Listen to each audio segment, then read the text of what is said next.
आज के इस लेक्चर में आप सभी का बहुत बहुत स्वागत है और हम आ चुके हैं एक नए लेक्चर के साथ और इसमें हम पढ़ने वाले हैं लवण के बारे में।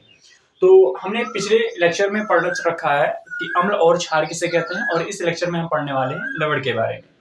तो लवण किसे कहते हैं? तो जो जलीय विलयन में H+ आयन के अतिरिक्त कोई धनायन तथा OH- आयन के अतिरिक्त कोई ऋणायन देते हैं उन्हें हम क्या कहते हैं? लवण कहते हैं, साल्ट कहते हैं। तो साल्ट की यदि आप लिखना ही चाहें तो आप लिख सकते हैं कि जो लवण होते हैं तो इसको आप लिख सकते हैं जो जलीय विलयन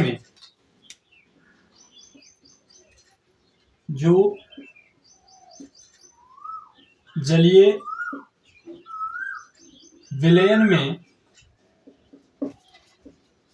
H+ तथा OH- के अतिरिक्त कोई अन्य धनायन व ऋणायन देते हों लवण कहलाते हैं।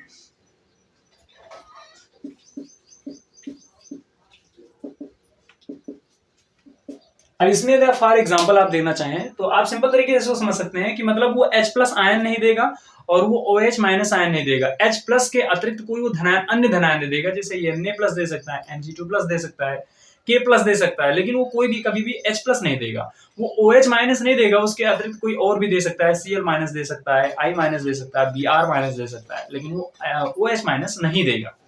इस बात को यदि आप एग्जाम्पल के थ्रू आप समझना चाहें तो ऐसे समझ सकते हैं कि मान लेते हैं ये एग्जाम्पल है, तो इसमें आप देख रहे हैं कि NaCl, KCl, MgCl2।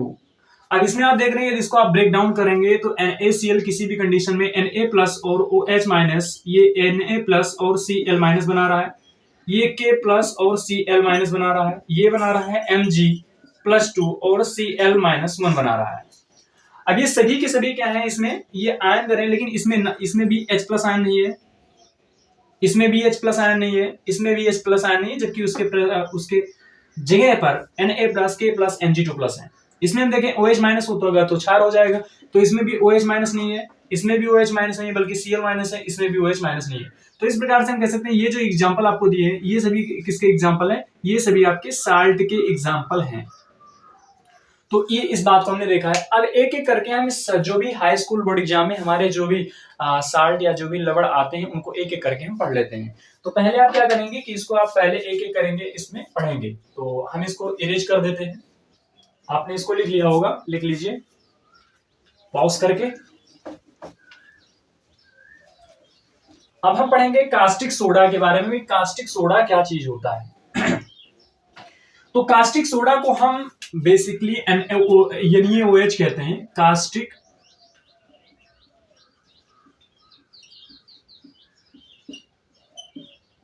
Caustic soda इसका जो सूत्र होता है NaOH होता है। अब कास्टिक सोडा पे हम बात कर लेते हैं। तो कास्टिक सोडा का निर्माण आप कैसे करेंगे? तो कास्टिक सोडा का निर्माण आपको करना है तो सिंपल तरीके से मैं बता दे रहा हूं। आपको इसके निर्माण करने के लिए सर्वप्रथम आपको लेना होगा एक लवण, जिसको हम कहते हैं NaCl। NaCl लेंगे आप, और NaCl की जो अपक्रिया कराएंगे वो H2O के साथ कराकर, और इसमें क्या करेंगे, विद्युत का प्रवाह कराएंगे। जैसे विद्युत का प्रवाह कराएंगे वैसे क्या बन जाएगा, सोडियम हाइड्रोक्साइड बन जाएगा, और आपकी क्लोरीन और H2 गैसेज निकलेंगे। किस प्रकार से होता है उसको हम यहाँ पर देख लेते हैं। तो पहले आप इसमें करेंगे क्या, पूरा का पूरा एक ऐसे करेंगे आप। कास्टिक सोडा का निर्माण विधि में ऐसे आप लिख सकते हैं, निर्माण की विधियां, मतलब विधियां नहीं, निर्माण की विधि, निर्माण की विधि। पहले इसमें करेंगे क्या, आप इसमें सिंपल तरीके से लेंगे NaCl, और ये एक्वस NaCl होगा। मैंने इसको आपको नोटेशन में पढ़ाया है। AQ मतलब होता है कि ये जलीय NaCl है, और इसको आप अपक्रिया कराएंगे H2O से, और H2O आप जानते हैं कि ये लिक्विड फॉर्म में होता है। आप इसका नोटेशन लिख दिया करेंगे क्या कैसे है। फिर इसमें आप करेंगे गिब्स आउट, और इसमें आप यहां कराएंगे विद्युत का प्रवाह। क्या कराएंगे? विद्युत प्रवाह। और जैसे आप इसमें विद्युत प्रवाह कराएंगे तो ये आपका जो बन जाएगा वो NaOH, आपका NaOH बनेगा, प्लस क्या बनेगा आपका Cl2 और प्लस H2। ये भी क्या है, ये आपका गैस है, ये भी आपका क्या है, गैस है। और NaOH आपका हो जाएगा। फिर इसमें आप क्या करेंगे, इसको कहते हैं सोडियम हाइड्रोक्साइड। क्या कहते हैं, सोडियम हाइड्रोक्साइड। ठीक है, अब ये जो आपकी पूरी की पूरी अपक्रिया हो जाएगी इसको हम कहते हैं सोडियम क्लोराइड। क्या कहते हैं इसको, सोडियम क्लोराइड। इसको तो आप जानते ही हैं, इसका नाम है वाटर। तो आपका ये बन गया क्या, NaOH बन गया, इसको कहते हैं सोडियम हाइड्रोक्साइड। यदि आप इसको लिखना ही चाहें तो किस प्रकार से होता है, तो आप लिख सकते हैं कि जलीय NaCl जो कि एक लवण है, लवण की अपक्रिया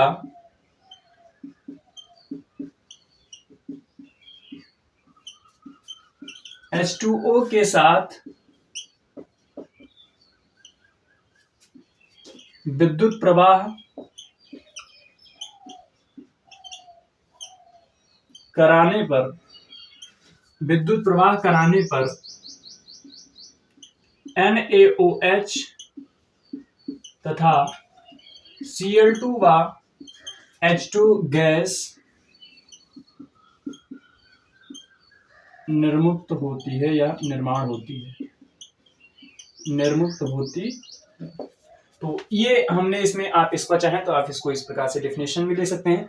और इस पूरे प्रोसेस को जो जिसमें हमने NaOH बनाया है, इसको आप बैलेंस भी करना चाहें तो बैलेंस कर सकते हैं। आप इसको यहाँ पर आप कर दीजिए 2NaCl कर दीजिए, यहाँ पर आप कर दीजिए 2H2O। बैलेंस करना हमने आपको एक लेक्चर में बढ़ा दिया है, यहाँ पर 2NaOH हो जाएगा। ठीक है, Cl2H2O, इसको देख लीजिएगा, बैलेंस कर लेंगे। ठीक है, सभी बैलेंस है इसको हम कहते हैं, जो ये हमारा एक प्रोसेस होता है, इसको, इस प्रक्रिया को कहते हैं क्लोर क्षार प्रक्रिया कहते हैं। क्लोर कौन सी प्रक्रिया कहते हैं, इस पूरे प्रोसेस को आप चाहें तो आप लिख सकते हैं कि इस प्रक्रिया को, नीचे लिख देते हैं, इस प्रक्रिया को क्लोर क्षार प्रक्रिया कहते हैं। ठीक है, ये जो प्रोसेस होता है वो क्लोर क्षार प्रोसेस कहलाता है। अब इसको आप लिखने के बाद इसका उपयोग का बात कर लें, इसका उपयोग कहां पर किया जाता है, तो उपयोग भी लिख लें। कास्टिक सोडा का उपयोग कहां पर किया जाता है, तो कास्टिक सोडा का उपयोग जो किया जाता है वो साबुन तथा अपमार्जक बनाने में किया जाता है, और ढेर सारे उपयोग हैं। तो इसमें हम लिख देंगे कि कास्टिक सोडा का उपयोग, कास्टिक सोडा का उपयोग वस्त्रों में भी किया जाता है, उद्योग में भी किया जाता है, कई जगहों पर किया जाता है। कास्टिक सोडा का उपयोग साबुन, हम एक लिखे दे रहे हैं और आप कर लीजिएगा, साबुन तथा अपमार्जक बनाने में किया जाता है। आपको दिख रहा होगा, बनाने में किया जाता है। ठीक है, तो इस प्रकार से आप इसको कास्टिक सोडा ले लीजिए। फिर उसके बाद हम पढ़ते हैं विरंजक चूर्ण, इसको आप नोट कर लीजिए।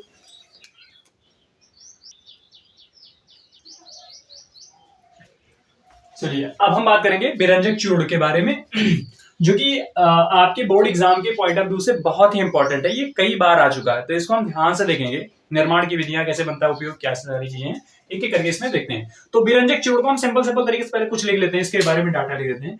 तो विरंजक चूर्ण का पहले रासायनिक नाम क्या होता है ये हम जानेंगे। तो इसमें हम लिखेंगे रासायनिक नाम, रासायनिक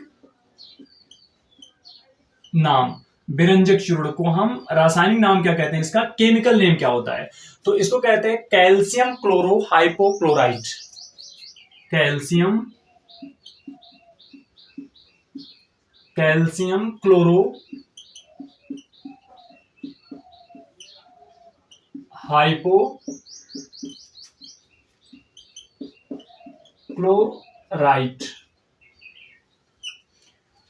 यदि इसका आप बात करें लोकल का नाम, तो इसमें आप सामान्य नाम कह सकते हैं। सामान्य नाम क्या होता है, सामान्य नाम, तो इसका जो सामान्य नाम होता है वो होता है इसका विरंजक चूर्ण, जो कि ऊपर लिखा हुआ है विरंजक चूर्ण या ब्लीचिंग पाउडर। रासायनिक सूत्र क्या होता है इसका, रासायनिक सूत्र या अणुसूत्र, तो इसको हम रेड पेन से लिखते हैं। रासायनिक सूत्र जो इसका होगा CaO Cl2, CaO Cl2 इसका रासायनिक सूत्र हो जाएगा। तो ये आप क्या करेंगे, ये आपका इंफॉर्मेशन है विरंजक चूर्ण के बारे में। तो विरंजक चूर्ण को हम कैल्शियम क्लोरो हाइपोक्लोराइड भी कहते हैं। सामान्य नाम इसका विरंजक चूर्ण या ब्लीचिंग पाउडर होता है। रासायनिक सूत्र जो होता है इसका CaO Cl2 होता है, ठीक है। अब इसमें हम क्या करेंगे, इसके निर्माण की विधियां पढ़ेंगे। तो ये आप जान पाए इसका निर्माण कैसे किया जाता है। तो यहां पर आप डालेंगे निर्माण की विधियां, इसको इंग्लिश में हम लिख देते हैं method of preparation, method of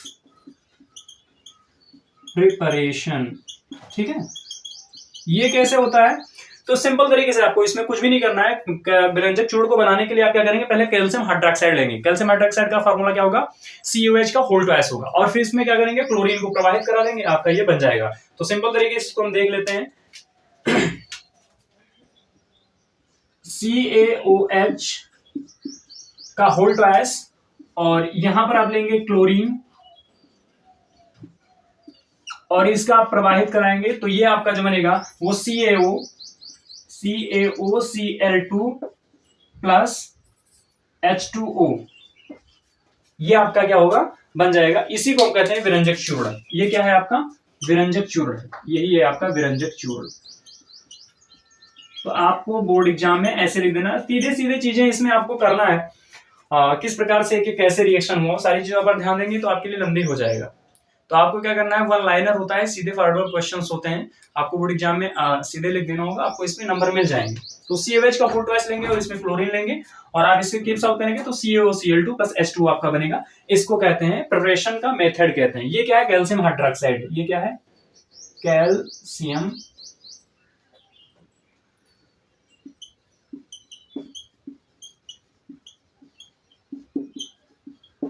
ठीक है। ये आपका क्लोरीन है, क्लोरीन। चलिए इसको आप नोट करेंगे। अच्छा, इसका अणुसूत्र अगर आप लिखना चाहें तो अणुसूत्र भी लिख सकते हैं, 127 होता है। आप चाहें तो इसमें लिख सकते हैं अणुभार, अणुभार जो होगा वो 127 होगा। तो इसमें क्या होता है, ये अणुसूत्र इस प्रकार से होता है, लेकिन आप क्या है कि आपको निकालने के लिए बता दिया गया है। इसको आप निकाल सकते हैं, कैल्शियम का परमाणु द्रव्यमान, ऑक्सीजन का परमाणु द्रव्यमान और क्लोरीन का, दो क्लोरीन है, एक का जो परमाणु द्रव्यमान को उसको 2 से गुणा कर देंगे तो पूरा निकल कर आपका अणुभार आ जाएगा। हालांकि मैंने इसको बता दिया है वीडियो में कैसे बनाया था।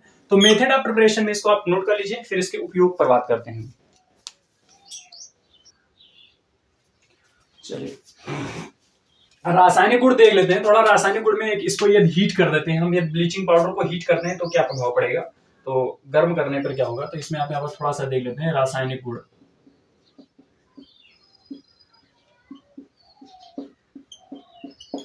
तो मान लेते हैं ये CaOCl2 है और इसको हमने क्या कर दिया, हीट कर दिया है। यहाँ पर क्या कर दिया, गर्म कर दिया।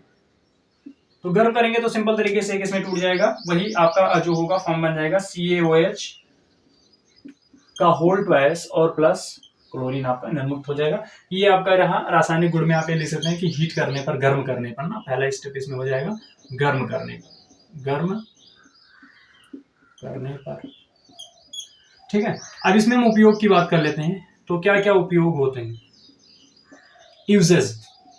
तो पहला इसमें यूज होता है जीवाणु नाशक के रूप में, यानी इसमें आप लिख सकते हैं जीवाणु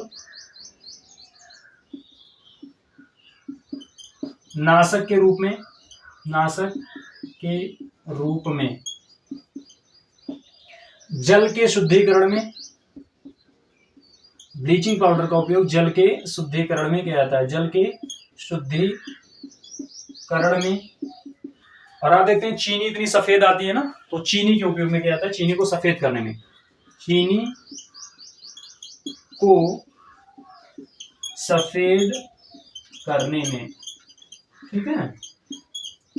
ये इसके उपयोग आप इतना लिख देंगे बहुत हो जाएगा, 2 या 3 नंबर में आता है आपका क्वेश्चन, इतना बहुत है आपके लिए, इतना सीधे सीधे लिखेंगे बहुत हो जाएगा। तो चलिए इसको आप नोट कर लेंगे, पॉज करेंगे, फिर हम अगला पढ़ते हैं। बेकिंग पाउडर के बारे में पढ़ेंगे ना, खाने का सोडा, ठीक है। तो इसको यूज करते हैं।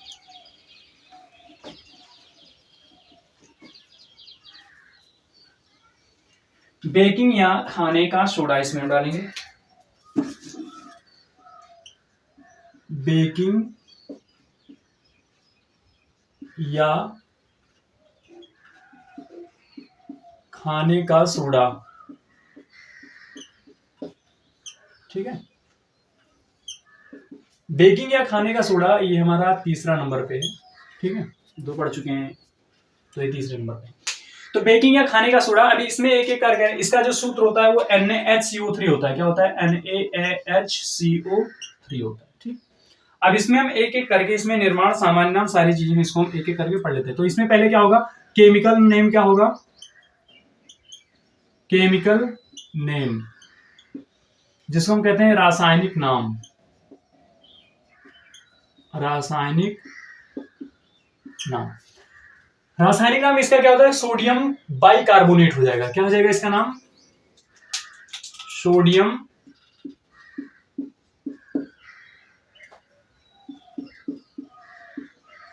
Sodium bicarbonate.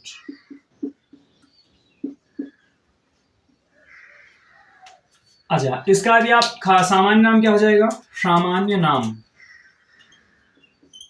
सामान्य नाम। फिर रासायनिक सूत्र, रासायनिक सूत्र हमने आपको बनाना बता दिया है, रासायनिक सूत्र, ठीक है। एक एक करके ले लेते हैं। तो सामान्य नाम इसका क्या हो जाएगा? यही हो जाएगा, बेकिंग या खाने का सोडा हो जाएगा ना। तो ये सामान्य नाम है खाने का सोडा, खाने का सोडा, ठीक है। फिर इसमें रासायनिक सूत्र क्या हो जाएगा? तो लिख लेंगे NaH, रेड पेन से लिखते हैं, NaHCO3, ठीक है। ये आप एक एक करके इसमें आप क्या करेंगे? लिख देंगे इसमें। फिर निर्माण की विधियां पढ़ लेते हैं। तो पहले इसको आप नोट करेंगे, फिर निर्माण की विधियां पढ़ते हैं।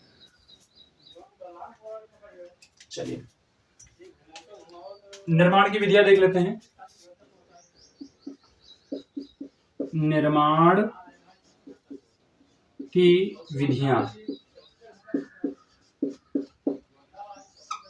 तो निर्माण की विधियों में आप देख रहे होंगे, आप इसमें क्या करेंगे? पहले लेंगे सोडियम कार्बोनेट। इसमें आपको लेना क्या क्या है? बेकिंग या सोडियम का बाइकार्बोनेट या खाने का सोडा को बनाने के लिए आप क्या क्या लेते हैं? तो पहले एक एक करके यहां से हम देखते हैं, ठीक। पहले इसमें आप लेंगे सोडियम कार्बोनेट, जिसका सूत्र होता है Na2CO3 प्लस आप इसमें लेंगे कार्बन डाइऑक्साइड, जल, जल ले लेते हैं, क्या लेंगे? प्लस जल लेंगे, H2O प्लस CO2 लेंगे, ठीक है। इसकी आप अपक्रिया कराएंगे आपस में, तो अपक्रिया कराएंगे तो ये आपका बन जाएगा 2NaHCO3। क्या बन जाएगा आपका? 2NaHCO3, आपको दिख रहा होगा, ठीक है। तो आप इसमें क्या लेंगे? इसको कहते हैं सोडियम कार्बोनेट। इसको क्या कहेंगे? Sodium carbonate. इसको तो आप पहचानते हैं, वाटर, और इन बाबा को भी जानते हैं, कार्बन डाइऑक्साइड है। तो इतने चीजों को आप लेंगे और जब रिएक्ट कराएंगे इसको, तो NaHCO3 बनेगा, जिसको हम कहते हैं सोडियम बाइकार्बोनेट या सोडियम हाइड्रोजन कार्बोनेट भी कह सकते हैं इसको। सोडियम हाइड्रोजन कार्बोनेट, आपको दिख रहा होगा, आप देख लीजिए, ठीक है। ये आपका हो गया इस पे एक प्रकार से रासायनिक निर्माण की विधियां, कि इस प्रकार से इसको निर्माण किया जाता है। तो इसको हम देखने के बाद इसका हम रासायनिक गुण भी देखना चाहें तो रासायनिक गुण देख सकते हैं। तो कैसे होगा? पहले इसको आप करेंगे, नोट कर लीजिए।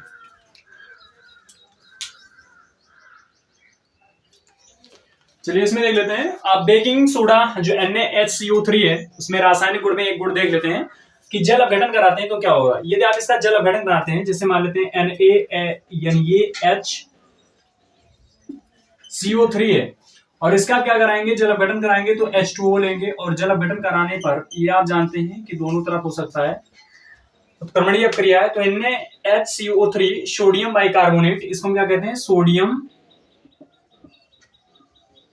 बाइकार्बोनेट। जब इसकी आप अपक्रिया कराएंगे तो ये बनता क्या है? इसमें आपका जो बनेगा वो बनेगा NaOH, NaOH प्लस, इसको हम सोडियम हाइड्रोक्साइड कहते हैं। क्या कहते हैं इसको हम? Sodium hydroxide. Sodium hydroxide plus H2CO3 बनता है। क्या बनता है? H2CO3 बनता है। इसको कहते हैं कार्बोनिक अम्ल। क्या कहते हैं? कार्बोनिक एसिड कहते हैं। ठीक है, सोडियम हाइड्रोक्साइड होगा, ये आपका कार्बोनिक एसिड है। ये क्षारीय विलयन होता है। ये NaOH क्या है आपका, क्षार है ना, क्षारीय विलयन। उपयोग की बात करें तो इसका उपयोग क्या होता है, इसका उपयोग में क्या आएगा, आमाशय की अम्लता को दूर करने में भी प्रयोग किया जाता है। आमाशय की अम्लता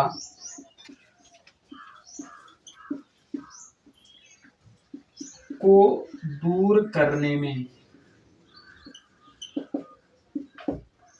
झाग युक्त, दूसरा आप लिख सकते हैं झाग युक्त पदार्थ के निर्माण में और लिखना चाहे लिख सकते हैं तो चर्म रोग के निदान में, चर्म रोग के निदान में।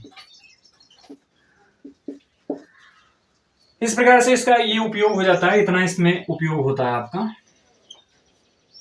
चलिए इसको आप नोट कर लेंगे और अगला लेक्चर हम भी फिर देखेंगे। इसमें जो 1 2 3 बचे हैं दामन सोडा और उन सभी पर हम बात करेंगे। तो यहां तक आप इसको क्या करेंगे, नोट करेंगे, एक बार इसको रिवाइज करेंगे और जो भी पढ़ाया गया इंपॉर्टेंट है ये, क्योंकि बोर्ड एग्जाम में आपके सेकंड चैप्टर से यहां से चीजें आती हैं। तो इसको आप क्या करेंगे, तैयार करेंगे, रिवाइज करेंगे, 1 2 बार लिखेंगे, फिर इसको प्रैक्टिस करेंगे, तो सारी चीजें क्या हो जाएंगी आपकी, इजी हो जाएंगी। नेक्स्ट लेक्चर में जो भी एक लेक्चर और बचा है, एक लेक्चर में आपका ये चैप्टर कंप्लीट हो जाएगा। और बहुत बहुत धन्यवाद, मिलते हैं फिर नए लेक्चर के साथ।